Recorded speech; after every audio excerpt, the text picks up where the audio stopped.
Akshay, let me explain. Let's start with this settlements and migration. Let's learn this today. Okay, so what is settlements and what is migration? So first let's start with settlements. Okay, so settlements, what are settlements? The way we organize ourselves, the way we organize our living spaces is called as settlements. Okay, the way we organize our living spaces, the way we organize ourselves, our living lifestyle is called as settlements. Okay, now here where settlements is having a different kinds of activities, where first one will be like you are having like educational, medical, religious, commercial, etc. Then now the second one, here you have how our settlements began. Okay, before going to this how our settlement began, let me explain you an example. In Ladakh you have Nubra Valley. So in that Nubra Valley, what happens here is the people who live in that Nubra Valley, so these people they were totally dependent upon, as these people, if here you have farmers, the farmers means the people who depend upon agriculture.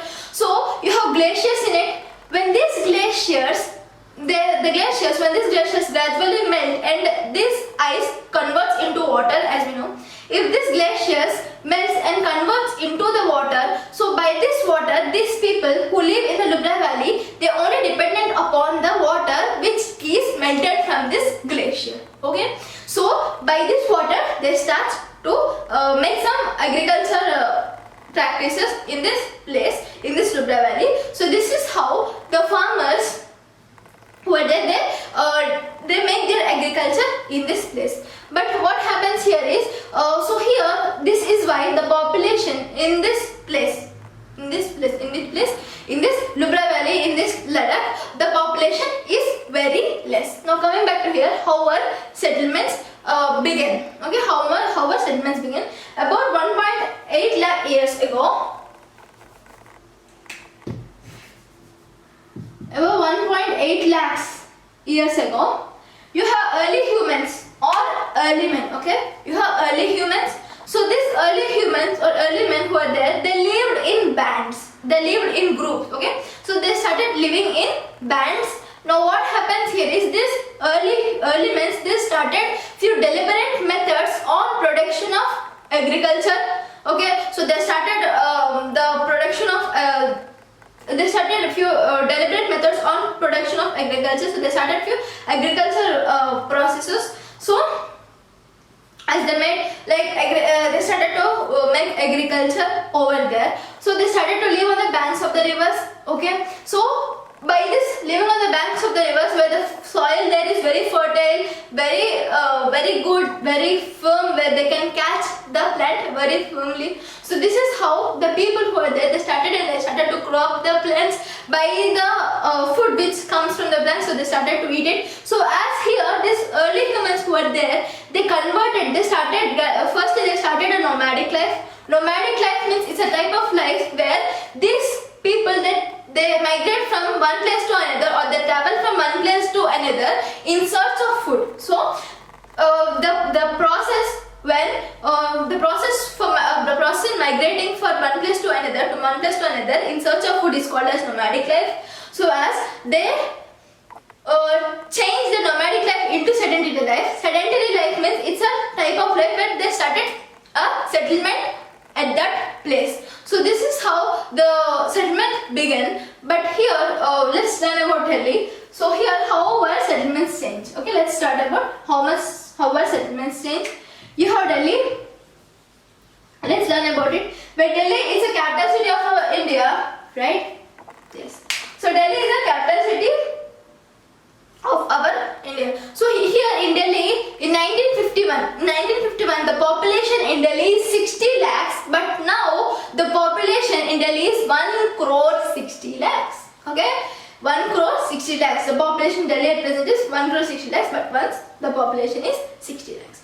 So here how the population has increased, because the people from all parts of our India, they started to migrate from their place to the Delhi. Okay, they started to migrate and they started something like a kind of settlement, other sedentary life. So they started to settle in Delhi because here in this Delhi, mostly the Okay, parliament is being established over here. You also have gout officers who lives in this Delhi. As here, let's go for the next one. Where each city has a master plan. So every city has a master plan as well. Delhi also has a master plan. Delhi has a master plan for 3 times, but 3 times the master plan have not been implemented. Okay. Because let's look after the reasons. Firstly, here on one hand, the population is growing on. On the other hand, there is a long delay of announcing the places how to be used. Okay, so here on one hand the population is growing on, but on the other hand there is a long delay of announcing the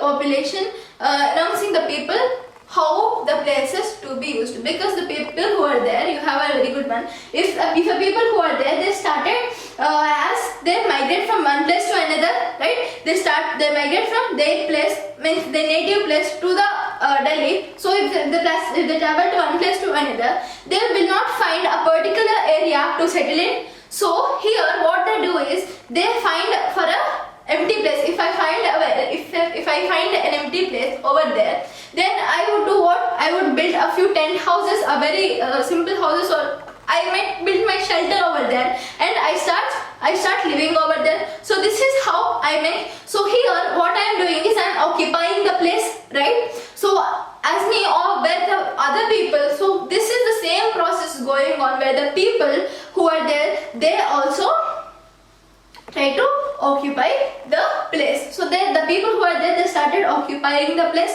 They started occupying the place, the empty place in the Delhi without asking or without having a necessary primitive permissions from the government. Okay, so this may lead to a conflict type situation. But so this is how a thing is happening in the Delhi. Now after this, how are settlements formed? So here to find this, you have three basic concepts. Okay, 3 basic concepts. First you have site, situation, and the history of the place. Right? Site, situation, and the history of the place. So what is site? Site is having few major and basic characteristics like, okay, so where site was built in the characteristics of water, like water bodies like rivers, lakes, underground water, okay, underground water wells, and soil, fertile soil, and what else, shelter, food, etc. So to build a site where these characteristics mostly plays a very important role. For example, here you have in Maharashtra, you have Chhatrapati Shivaji. He built a Pratapgarh fort in this. But this Pratapgarh fort was chosen for its high altitude. Altitude means more height. So this Pratapgarh fort was chosen for its very high altitude, and this fort helps in military, like military security. So where military is being secured, where if other dynasties would attack us, or if other dynasties is going to attack us, I can see like climbing up, and by that point, so if I have more altitude, and I can look after the enemies who actually attack our kingdom. Okay, so this is how a site was built. Now coming back to situation. So what is situation?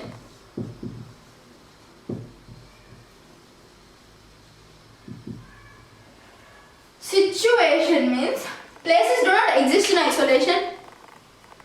They are somehow or the other connected to the other places. Where situation describes the connection of the other places. Done? Now let's go for the history of the place.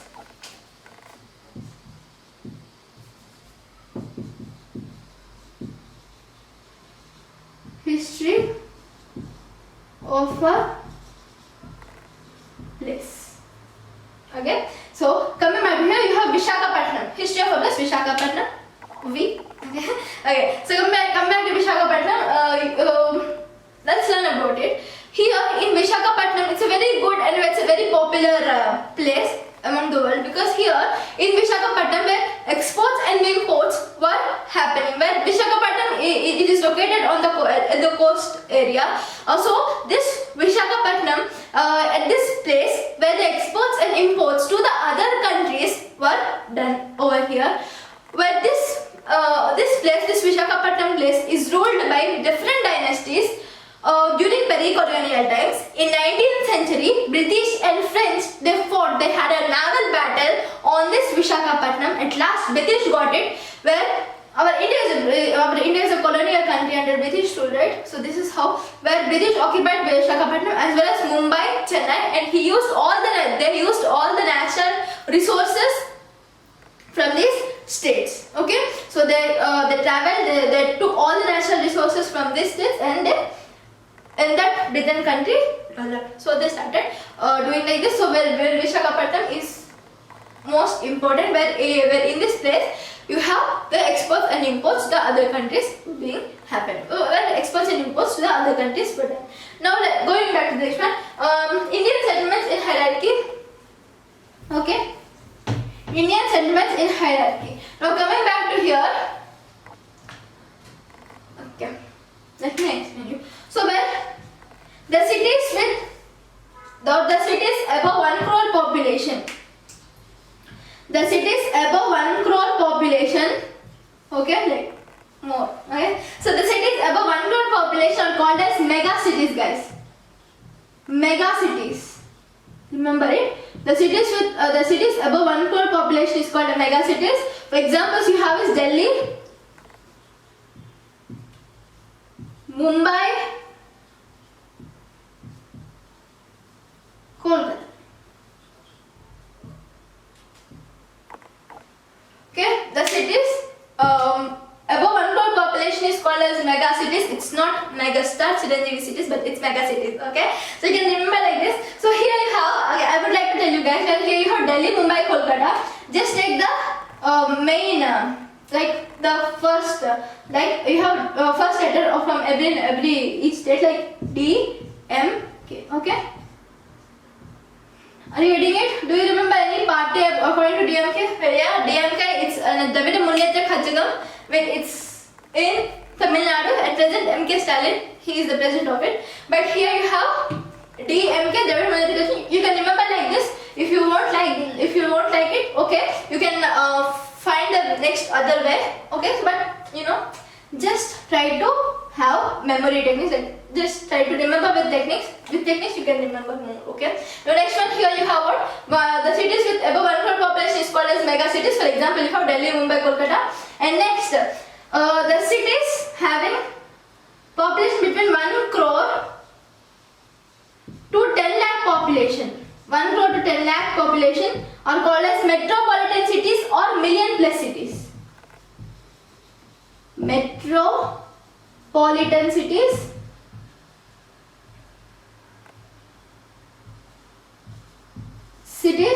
or million plus cities. What else? Metropolitan cities or million plus cities. For example, you have what? Ahmedabad, Chennai and Hyderabad.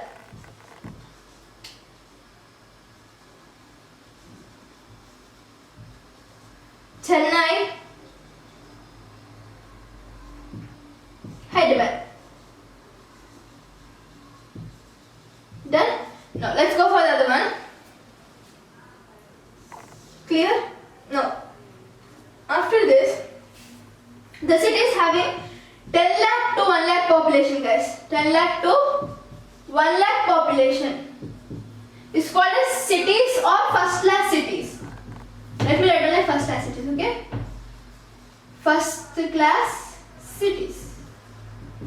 These are called as the cities having population between 10 lakh to 1 lakh is called as cities or first class cities. And next, the towns, you have towns at last, where towns population is of 1 lakh to 5,000. Okay, 1 lakh to 5,000 population is called as towns. So here you have 10 lakh to 1 lakh population is called cities or first class cities. The best examples here you have is Warangal and Nalgonda. Warangal and Nalgonda. And here these are called as towns. And the examples are Khammam, Karimnagar, Sangareddy. Okay, Khammam, Karimnagar. Let me read it. Khammam, Karimnagar, and Sangareddy. Okay, Khammam, Karimnagar, and Sangareddy. So this is you have where firstly coming back to here, the cities with 1 crore the cities with 1 crore above 1 crore population, the cities with more than 1 crore population is called as mega cities. Examples you have is Delhi, Mumbai, Kolkata. The cities having 1 crore to 10 lakh population is called as metropolitan cities or million plus cities. For example, you have Ahmedabad, Chennai, and Hyderabad. The cities with 10 lakh population to 1 lakh population is called as first class cities or cities. But examples you have here, you have is Warangal and Nalgonda. Cities having 1 lakh to 5,000 population are called as, it's not cities, sorry, towns having population. So here you have 1 lakh to 5,000 population are called as towns. For example, you have Khammam, Karimnagar, and Sangareddy. Clear? No. You have done with this. Now let me go for the next one. Here you have is urbanization. Okay. So what is urbanization? Okay, let me.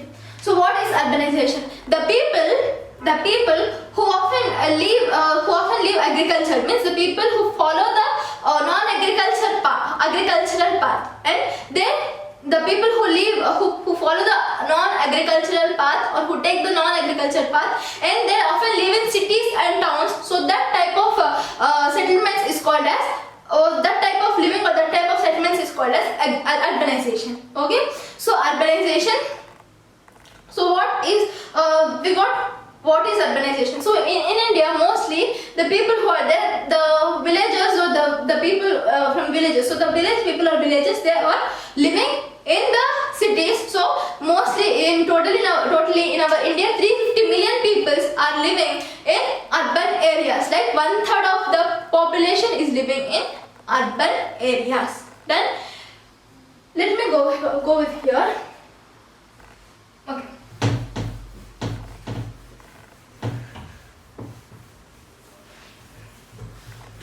So here in 1950s, guys,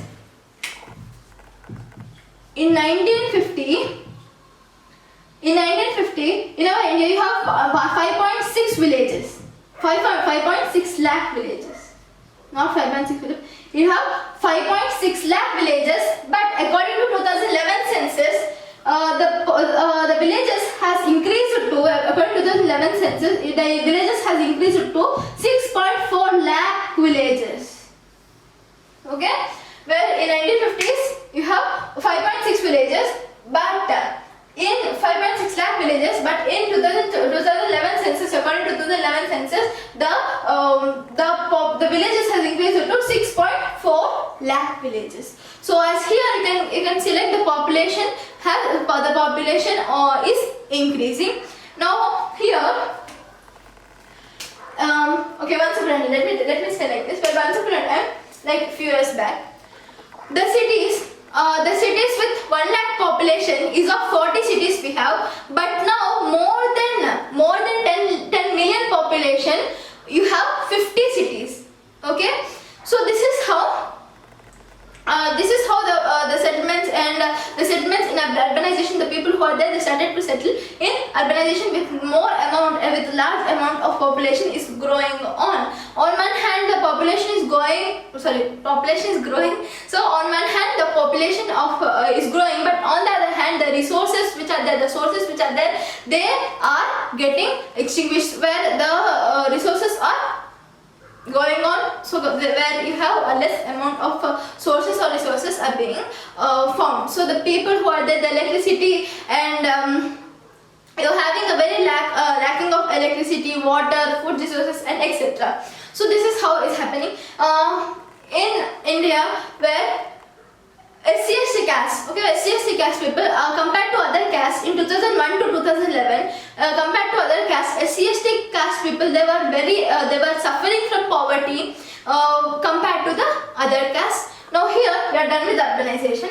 Now we also have few problems with urbanization. Okay, where the people follow urbanization for to develop, to settle from one place to another place. They travel. The people who travel from rural place to the urban place for their development, right? So as here to find employment, they migrate. But here I can say that there is every person won't get jobs, or they won't get new opportunities, like they won't get jobs if they migrate from one place to another. It's like 50-50 chance where they might get or they might not settle properly over there, right? So here there are not only benefits. Okay, there are not only benefits while urbanization, you also having problems. For example, if you travel, if you migrate to other where cities are having more vehicles, where vehicles are more used in this urban areas.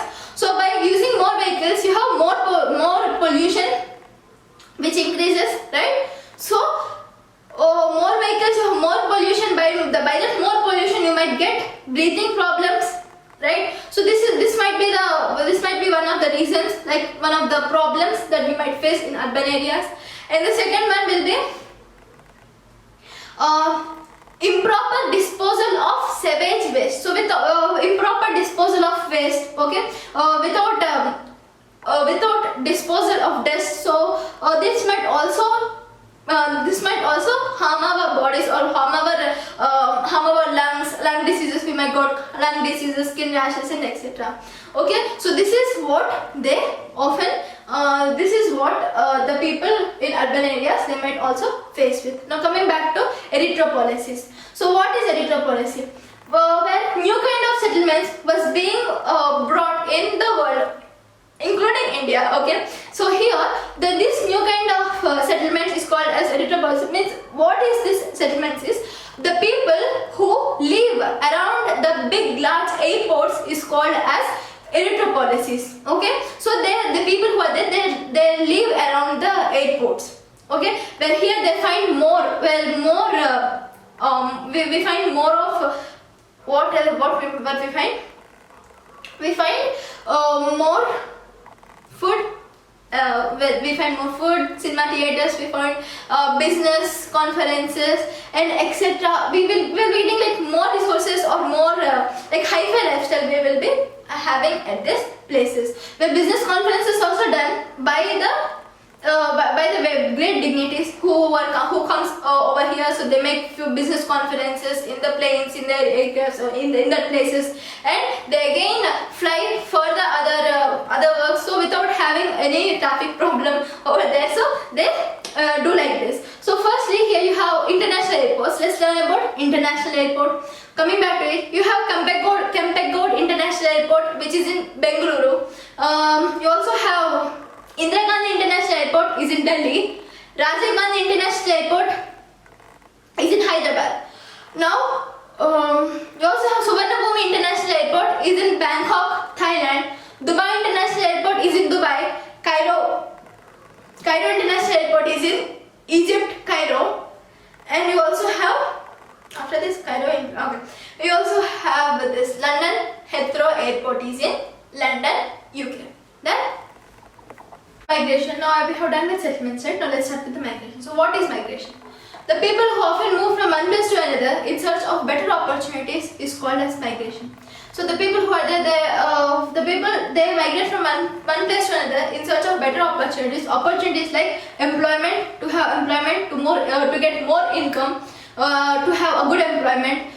If the person is lost, he's lost in business, so for business losses or family fits, so they often travel from one place to another for better opportunities is known as migration.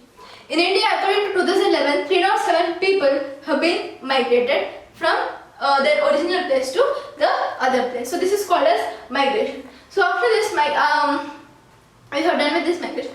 Now we have seasonal and temporary migration. Now coming to this, where National Census Survey, this National Census Survey said in India, every fourth person is a migrant. Okay.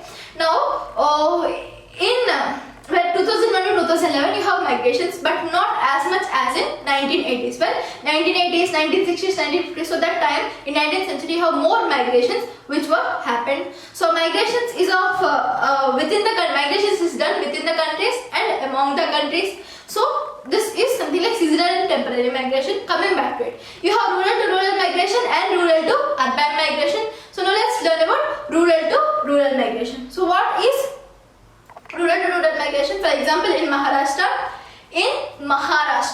you have 186 sugar factories where Koyna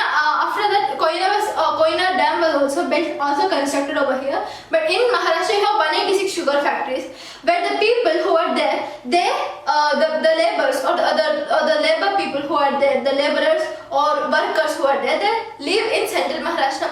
So for cutting of sugar cane, so for sugar cane cuttings, the people who are there, the laborers, they often travel from central part of Maharashtra, central Maharashtra to western side for sugar cuttings each year. So where 650,000 people are migrated from central to western Maharashtra for sugar cuttings, along with their families, where the children, right, the children also travel with their mama and dada, right. So as the children are also started traveling with their mom and dads. So here where 2 lakh children were migrated with their parents. So here, if you have 2 lakh children who were there, so these all children belongs to 6 to 14 years school aged group children, where they study may get lost, right? where they might lost in their studies. So where here the people who are migrated mostly are of Adivasis, Dalits and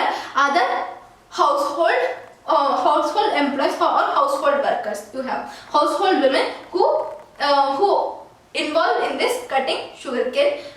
So this is called something like a rural to rural migration. So now here we also have, according to National Commission of Rural Laborers. So these people, National Commission of Rural Laborers, in 1990 they said what is by having, so only because of construction of dams, okay, by construction of dams the sugarcane is going lost, or the sugarcane is going lost by this construction of dams. So they stated that. Next you have contractors and traders who are there. So contractors and traders who belong to the same committee or same caste. So where the Delhi guys, where they are getting more employment in Delhi. So contractors and traders, where these contractors are also worked as supervisors as well.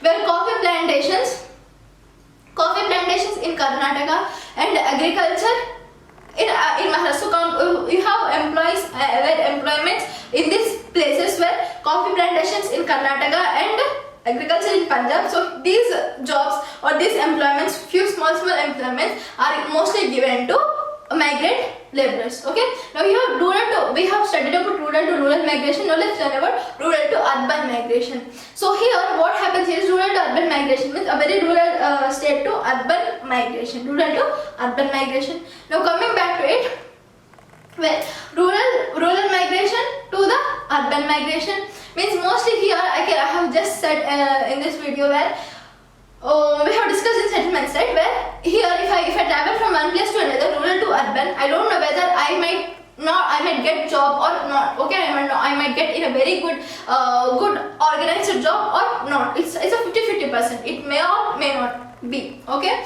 So here what happens, mostly the urban migrants who are there, they mostly settle in the unorganized sector. So they mostly do jobs. They mostly make jobs. They mostly involved in the jobs of labor jobs or unorganized jobs. Then so they work mostly as rickshaw puller, hawkers, painters, or repair workers. So this is how this sector they prefer to live in. Like not prefer, but they mostly settle in such type of jobs. Now next, after this. After completion of this, you're also having international migration, okay, where 200 million international migrants, less than 70 million people, according to UNDP, have migrated from one developed countries. So what is UNDP? UNDP means United Nations Development Program. Then now here in international migration you have two types of migration. You have skilled migration, and you also have unskilled migration. So coming back to skilled migration or professionals. Okay, so what they do is at present days you have skilled migration who are migrating more. Okay, but in 1956 you have unskilled or semi-skilled workers who started migrating, but now you have skilled migrations, skilled workers or skilled people who are there, professionals who are migrating from one place to another. Like they were mostly migrating to UK, Canada, Australia, so such type of developed countries. Okay, so for example you have IT professionals and doctors who are migrating mostly. You also have this unskilled migration. Coming back to this unskilled migrations. So what is unskilled migration? Unskilled or semi-skilled migration workers. So mostly in the 1950s to 1960s, the people who are there, they started to migrate in 1950s to 1960s. At this time, at this period, mostly the unskilled workers started migrating. They usually migrate like for imports and exports for the goods. Okay, to import goods or to export goods, the unskilled workers, they usually migrate. So to oil exporting or oil importing. So this is done by them, where their job is not a permanent job. They have a specific time period for their job. Then now after this you have you have 3/5 or you have 3/5 of the West Asia people. 3/5 of the migrants who migrated to West Asia are mostly from Kerala, Tamil Nadu, Telangana and Andhra Pradesh. Now going back to it, you have, so here by migrating you also have few problems, where problems also faced by these migrations. For example, you have where migrations are mostly done by few to get a more good opportunities, right? In search of livelihood. So if the people are migrated from another place, if they are settled in unorganized sector. Unorganized sector. So for here you have by migration you also have problems.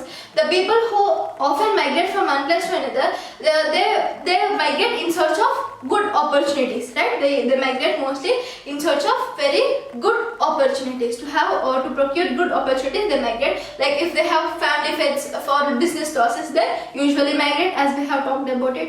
So now here the people who work in unorganized sector, they are affected by the skin diseases, skin rashes, lung diseases and etc. Right? The people, they are often affected by this. The people who work in quarries or construction sites, they might get more diseases like this. Where working in minings, they might get a few deadly diseases called skin rashes, lung diseases, breathing problem.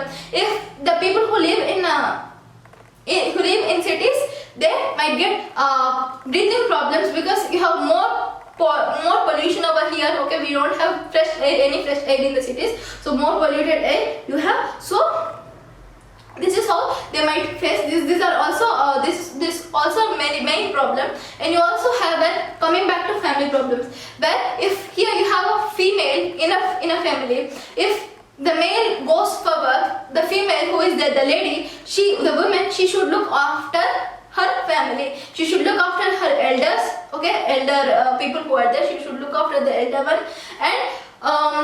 and she should look after her children.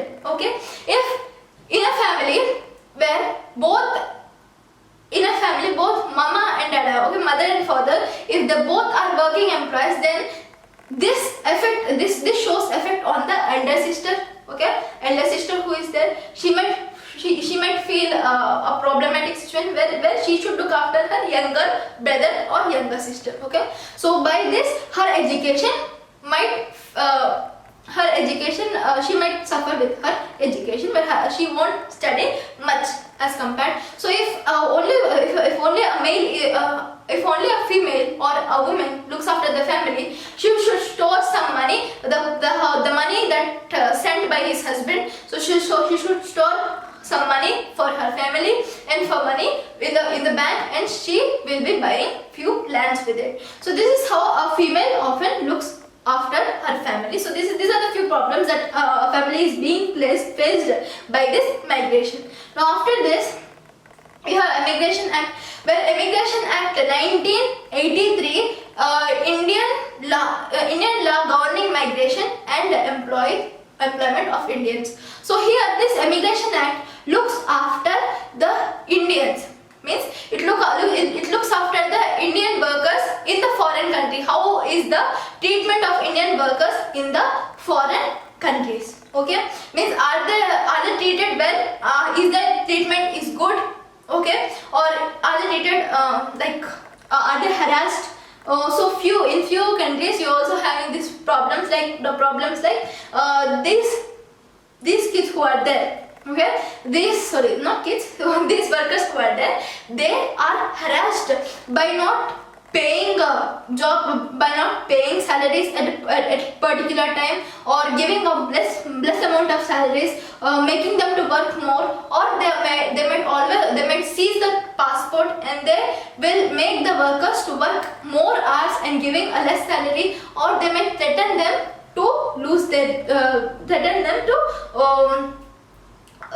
they might also threaten them to remove the jobs without the expiry date. Means not completion of the expiry date, they might remove them from the job. So this is how the people in the foreign countries, they might face problems like this. So where Immigration Acts looks after this all the problems which are faced by the Indians. So this is what our settlements and migration is. Thank you. Bye.